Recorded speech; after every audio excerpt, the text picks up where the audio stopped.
අප එදිනදා ජීවිතය අපි දකින හැම දෙයකම වගේ ජ්‍යාමිතික හැඩතල කොහොමද මේ තරම් අපූර්වයට සැඟවිලා තියෙන්නේ කියලා කවදා හරි හිතලා තියෙනවද? ඉතින් අද මේ විස්තරාත්මක ගවේෂණයෙන් අපි සූදානම් වෙන්නේ අනේ සැඟවුණු ලෝකය මතු කරලා ගන්න. විශේෂයෙන්ම කෝණවල සැබෑ ස්වභාවය.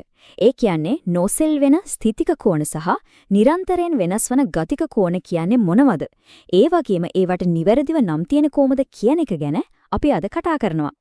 ඉතින් මේ ගමන යන්න අපි පොඩි සැලසුමක් හදාගෙන තියෙනවා. මුලින්ම කෝණ වර්ග හඳුනා ගන්නවා, ඊළඟට ස්ථිතික කෝණ යනු මොනවද කියලා බලනවා, ඊට පස්සේ ගතික කෝණවල හැසිරීම අධ්‍යයනය කරලා අවසානයේට කෝණ නිවැරදිව නම් කරන විදිහත් අපි ඉගෙන ගන්නවා. පියවරෙන් පියවර මේ දේවල් පැහැදිලි කරගමු. හරි. එහෙනම් අපි අපේ පළවෙනි පියවරට යමු. කෝණ වර්ග හඳුනා ගැනීම. මෙතන තියෙන රූප සටහන දිහා හොඳින් බැලුවොත් පැහැදිලි වෙයි ප්‍රමාණය අනුව ලෝකයේ තියෙන ඕනම කෝණයක් ප්‍රධාන කාණ්ඩ 5කට බෙදන්න පුරුවන් කියලා. හරියටම සම්පූර්ණ කුටුවක් වගේ තියෙන සුජු කෝණය, කෙලින් පිහිටන සරල කෝණය, ඊටම කුඩා සුළු කෝණය, ටිකක් පහළ මහ කෝණය සහ දැවැන්ත පරාවර්ත කෝණය තමයි ඒ පහ. ඇත්තටම කිව්වොත් මේ හැඩයන් පහින් තොර කිසිම මුල්ලක් අපේ වටපිටාවේ නිර්මාණය වෙලා නැහැ. දැන් කල්පනා කරනවා ඇති මේ නම් ටික මතක තියාගන්න එක ඊතරම් වැදගත්ද කියලා. ඇත්තටම ඔව්.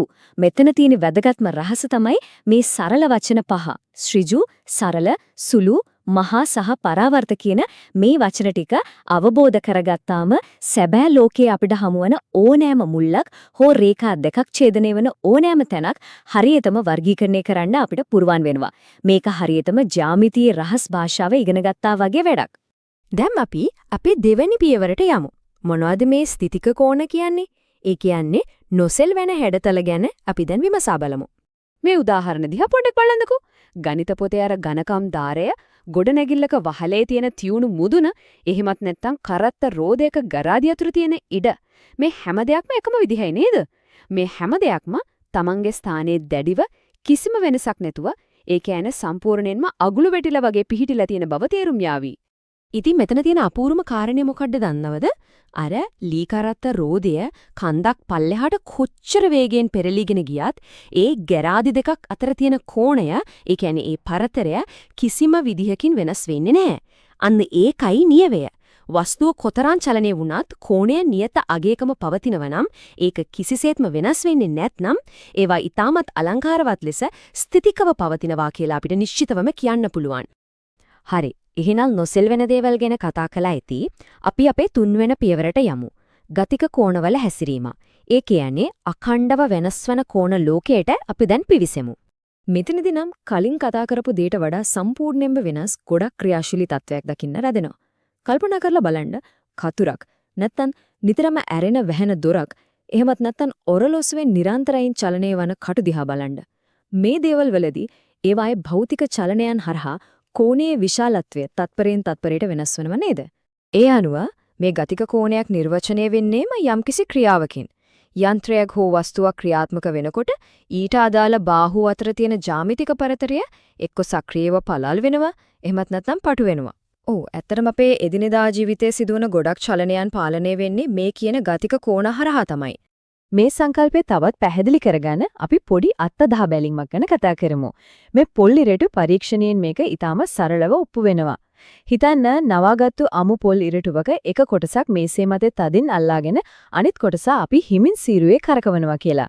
එතකොටම අපිට පේනව නේද කොහොමද ගතිකව වෙනස් වන කෝණයක් ෂණිකව නිර්මාණය වෙන්නේ කියලා. හරිම සරලයි, ඒත් මේක හරිම ප්‍රබල නිරීක්ෂණයක්. අපි දැන් මේ ගවේෂණයේ අවසන් අදියරට ඇවිත් ඉන්නේ. 4 වන පියවර. කෝණ නිවැරදිව නම් කිරීම. කෝණවලට හරි විදියට විද්‍යාත්මකව නම් තියන්නේ කොහොමද කියලා අපි දැන් සොයා බලමු. කෝණයක් විද්‍යාත්මකව නම් කරන්න නම් අපි මුලින්ම ප්‍රධාන කොටස් දෙකක් අඳුරගන්න ඕනේ. මෙතන පේන විදිහට කෝණේ නිර්මාණය කරන අර සරල රේඛාවලට ජ්‍යාමිතියේදී අපි බාහු කියලා කියනවා. ඒ වගේම ඒ බාහු දෙක ඇවිත් එකිනෙක ගැටෙන, ඒ කියන්නේ ඒ එකතු වෙන නිශ්චිත ලක්ෂයට අපි කියනවා ශීර්ෂය කියලා.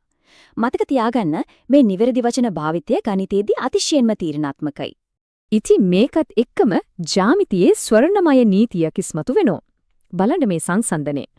කෝණයක නම වමේ ඉඳලා දකුණට අකුරු 3කින් කියවවත්, දකුණේ ඉඳලා වමට කියවවත් අර මැදයේ තියෙන ශීර්ෂය හඳුන්වන අකුර හැමතිස්සෙම අනිවාර්යෙන්ම මැදම තමයි ලියවෙන්න ඕනේ. ඒක තමයි මුළු ලෝකයේම කෝණයක් නිවැරදිව නම් කිරීමේ පදනම වෙන්නේ. දැන් මේ පෙන්වන දේ නම් ඇත්තටම පුදුම සහගතයි. මෙතන තියෙන වඩාත්ම සිත් ගන්නාසුළු දේ තමයි එකම මුල්ලක කෝණ දෙකක් හැංගිලා තියෙන එක. අර රතු පාටින් තියෙන කුඩා අභ්‍යන්තර කෝණය අපිට එක පැත්තකින් පෙනෙනකොට හරියටම ඒ මුල් යන පිටුපසින් අර නිල් පාටින් පෙන්වලා තියෙන දෙවන්ත පරාවර්ත කෝණයක් සැඟවිලා තියෙනවා. ඉතින් එකම ශීර්ෂයේ මේ විදිහට කෝණ දෙකක් සමගාමීව පවතින්න පුළුවන් කියන එක ඇත්තටම අපූර්ව සොයාගැනීමක් නේද? හරි. මේ විස්තරාත්මක ගවේෂණය අවසන් කරන කලින් අපි පොඩි දෙයක් කරමු. පොඩි වෙලාවක් අරගෙන දැන් ඉන්න වටපිටාව දිහා, ඔය කාමරය දිහා හොඳින් සෝදිසි කරලා බලන්න. හැම තැනම සැඟවිලා තියෙන, හැබැයි නිතරම වෙනස් වන අපූර්ව ගතික කෝණයක් මේ මොහොතේ ඔයාලගේ ඇස් ඉස්සරහම ක්‍රියාත්මක වනවා දැක ගන්න පුළුවන් වේවි. සමහර විට ඒක දැන් භාවිතා කරන පරිගණකයේ තිරය වෙන්නත් පුරවා. මොකද ඇත්තටම ජ්‍යාමිතිය කියන්නේ හුදෙක් පොත්වලට සීමාව වෙච්ච වියලි විෂයක් නෙවෙයි. ඒ අපේ වටපිටාවේ හැම තැනම ජීවමානව ක්‍රියාත්මක වන අපූර්ව රිද්මයක්. ඉතින් අදට අපි සමුගන්නවා ජ්‍යාමිතියේ තවත් අලුත් ගවේෂණයකින් නැවත හමු වෙමු.